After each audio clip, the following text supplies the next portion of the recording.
warahmatullahi wabarakatuh. Perkenalkan, nama saya Anissa Ivani dari Prodi Manajemen NPM 234112043. Di sini saya akan menjelaskan tentang mata kuliah manajemen yang berjudul Sumber Daya Manusia. Pengertian sumber daya manusia. Sumber daya manusia adalah istilah yang menunjuk pada individu yang membentuk tenaga kerja suatu organisasi, bisnis, atau ekonomi. Dalam konteks bisnis, SDM biasanya merujuk kepada departemen yang bertanggung jawab atas perekrutan, seleksi, pelatihan, penilaian, dan penghargaan karyawan, serta memastikan kepatuhan terhadap hukum ketenaga kerjaan. SDM juga bisa merujuk pada pendekatan strategis dan koheren terhadap manajemen aset paling berharga suatu organisasi, orang-orang yang bekerja di sana yang secara individu dapat dan kolektif berkontribusi dan pada pencapaian tujuan organisasi tersebut.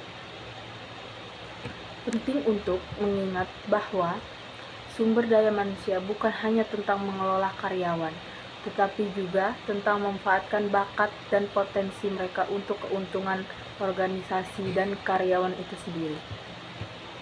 Di sini kita akan menjelaskan apa saja tugas tanggung jawab Departemen SDM dan Manajemen Aset paling berharga suatu organisasi. Departemen Sumber Daya Manusia (SDM) memiliki berbagai tugas dan tanggung jawab penting dalam suatu organisasi. Berikut adalah beberapa di antaranya. 1. Perekrutan dan seleksi. Departemen SDM bertanggung jawab untuk menarik kandidat yang berkualitas dan memilih individu yang paling cocok untuk posisi yang tersedia. Proses ini melibatkan penyebaran lowongan, seleksi, wawancara, dan penilaian kandidat.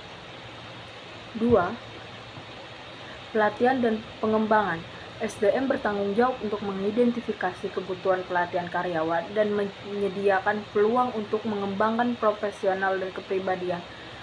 Ini bisa melalui pelatihan internal, workshop, seminar, atau program pendidikan lanjutan. 3. Manajemen kinerja. Departemen SDM juga bertugas melakukan penilaian kinerja karyawan secara berkala, memberikan umpan balik, dan membantu mereka meningkatkan kinerja mereka. 4.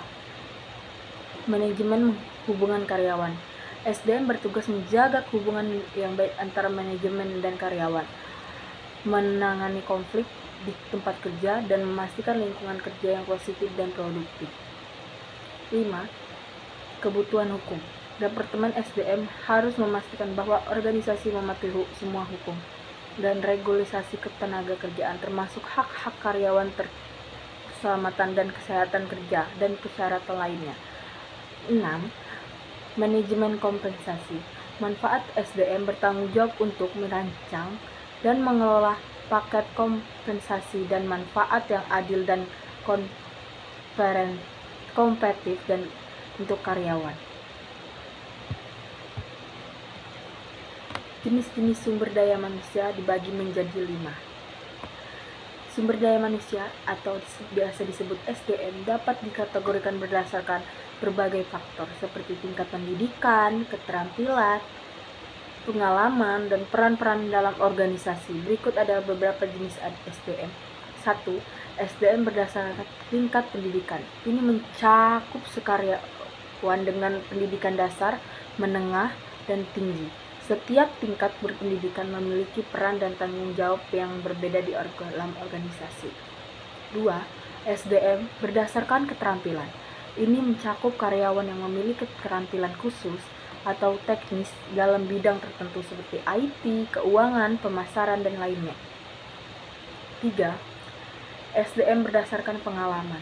Ini cukup karyawan yang baru memasuki dunia kerja, fresh graduate, karyawan dengan pengalaman kerja menengah, dan karyawan dengan pengalaman kerja yang panjang. 4. SDM berdasarkan peran. Ini mencakup karyawan tingkat awal, manajer, eksklusif, dan pemimpin perusahaan. Setiap peran memiliki tanggung jawab otoritas yang berbeda dalam organisasi. 5. SDM berdasarkan status pekerjaan. Ini mencakup karyawan tetap, karyawan kontrak, karyawan pekerja paruh waktu, dan pekerja lepas atau freelancer. Penting untuk diingat bahwa setiap organisasi memiliki kebutuhan SDM yang berbeda-beda. Mungkin sekian dari saya, kurang lebihnya mohon maaf. Wabillahi taufiq wal hidayah. Wassalamualaikum warahmatullahi wabarakatuh.